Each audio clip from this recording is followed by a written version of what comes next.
aasaaskii shirkadda kuma koobnayn oo kaliya in la sameeyo shirkado ganacsi waxaa kamid ahaa dadaalo samafal iyo horumarineed oo lagu taageerayo shacabka Soomaaliyeed gaar ahaan dadka u baahan caawinta tooska ah iyo kuwa u nugul dhibaatada ka dhalata abaarta si ay shirkaddu u gaarto ujeedooyinkaas samafalka iyo horumarinta ah Hormuud Telecom iyo Salaam Somali Bank waxa ay dhiseen hay'ad waqaf ah oo ah Hormuud Salaam Foundation taas oo noqotay hay'adii samafal ee ugu horeeyay oo ay yeeshaan shirkado Soomaaliyeed foundation waxa loo aasaasay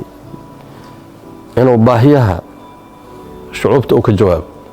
marka waa dariishad maartay muxuu ahay mas'uuliyadeed oo shacabka loogu gargaarayo oo shirkadda iyo shareholderskeeda iyo boardkeeda iyo shaqaalaheedu ay raali ka noqdeen hay'adda Hormuud Salaam Foundation waxa ay dejisay barnaamij lagu gaarayo laguna xaqiijinayo dadaalada samafal iyo horumarineed ee Hormuud Telecom iyo Salaam Somali Bank barnaamijkaasi waxa uu ka kooban yahay horumarinta caafimaadka waxbarashada abuurista fursadaha shaqada iyo gargaarka degdega ah horaantii 2019 waxaa dunida ka dilaacay caabuqa COVID-19 oo dhibaato badan gaarsiiyay dunida gaar ahaan dalalka saboolka ah ee aan haysan kaabayaasha caafimaad dalkeenu uma diyaarsaneen xaaladii adkeyd oo xanuunkaasi la yimid hay'adda Hormuud Salaam Foundation waxa ay kaalin weyn ka qaadatay dadaaladii ay dawladda Soomaaliya ugu jirtay sidii looga hortagi lahaa cudurka Hormuud oo mar walba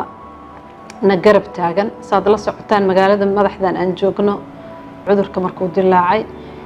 waxaa kaliya jiray isbitaal Martiini oo ah isbitaalka lagu daaweynayo waxaa lagu talagalay in hadii uu bato cudurka la helo meel kale la geeyo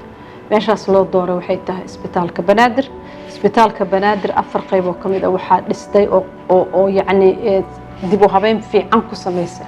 shirkadda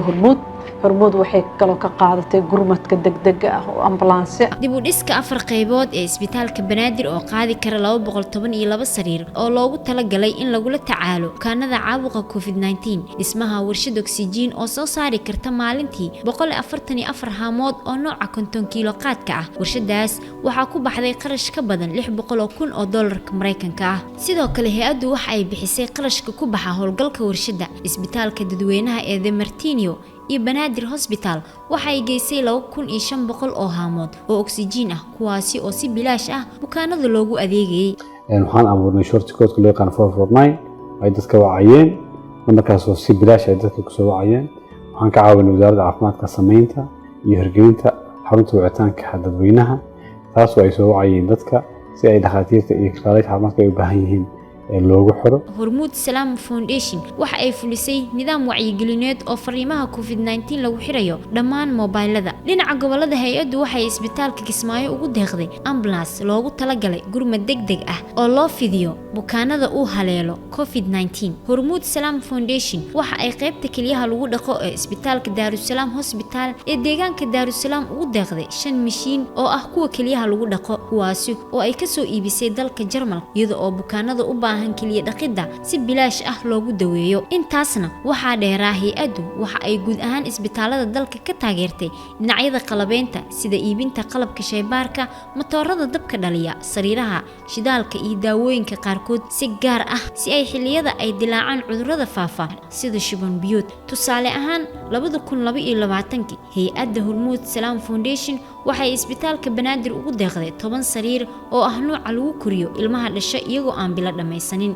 matoor dabka dhaliya waxa ayna ka shaqeysay mashruuc waxtar u leh oo ku saabsan isbitaalka Banaadir la geliyo nidaamka xarunta dhexe ee oxygen-ta waxa jira dhowr xarumood oo hay'adda Hormuud Salaam Foundation ugu talagashay xanaanada hooyada iyo dhallaanka kuwaasi oo lagu hirgeliyay xeryaha dadka barakacayaasha ah kuwaas oo Hormuud Salaam Foundation ka caawiso dhinaca shidaalka daawada iyo mushaarka shaqaalaha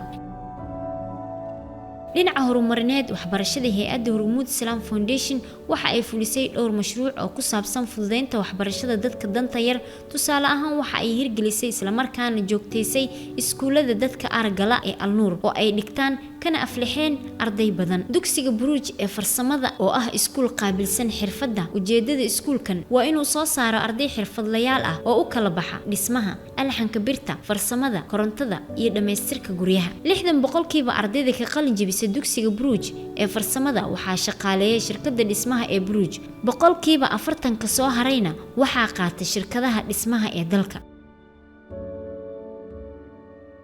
dhinaca hoos u dhigida heebsooca iyo kafaalaqaadka bulshada Hormuud Salaam Foundation waxa ay bixisaa qarashka 100 arday oo kamid ah dadka la heebsooco Hormuud waxay naga taageertay ilaa 100 cunug ilaa hadda ka dhiibto oo qaar kamid ah hadda dugsiga ay ka baxayaan waxay naga dhiibtaa baahi walba oo nala soo daristo haddaan Hormuud la heli lahayn anaga hawo ma yeelan lahayn dadkan oo la niyajabiyay oo qabiil ahaan oo u niyajabsan dhaqaale ahaan u niyajabsan aqoon ahaan u niyajabsan bini'aadan ahaan u niyajabsan waxyaabaha niyadda ku yeeshay waxaa kamid ah gacanta weyn ee Hormuudna siisay ilaa ajra ka siiyo sidaas oo kalena hay'addu waxa ay bixisaa 20% qarashka koorsooyinka logistikada iyo procurementiga ee jaamacadda Hormuud warka farxadda leh waa in sanadkii 2021 Hormuud Salaam Foundation ku biirtay qaybna ka noqotay barnaamijka deeqda waxbarasho ee UK kuwaas oo sanad kasta loo tartamo sidaas oo kalena wax ay taageeraha garla'aaneed u fidisaa hay'adaha waxbarashada ee waddanka iyadoo oo ka caawisa dhinaca iibinta qalabka waxbarashada matoorada kombiyuutarada barnaamijyada aqoon darsiga in hay'addu kaalmo ka geysato in ardaydu helaan waayo aragnimo dhinaca shaqada ah sanad walba waxa ay sponsor gareeyaan platformka STEAM Science, Technology, Engineer and Medicine waxa ay qurbaha ku qabtaan sponsor waxbarasho oo lagu dhiirigelinayo ardayda jaamacadaha ka qalin jabisay sida dalka UK oo ay sanadkiiba ku qabtaan taas oo la yiraahdo British Somali Graduate Ceremony iyaga oo qabtay 3 sano ee ugu dambeysay shirkadda waxa ay qurbo joogta waxbaratay ku dhiirigelisaa inay dalka dib ugu soo laabtaan si ay fursado waxbarasho u abuuraan hay'adda Hormuud Salaam Foundation waxa ay ka taageertaa jaamacadda Hormuud dhanka deeqaha waxbarashada ardayda iyada oo hay'addu ay 40 arday si buuxda ugu bixiso qarashka waxbarashada 300 oo arday oo kalena ay qayb ahaan ka bixiso qarashka waxbarashada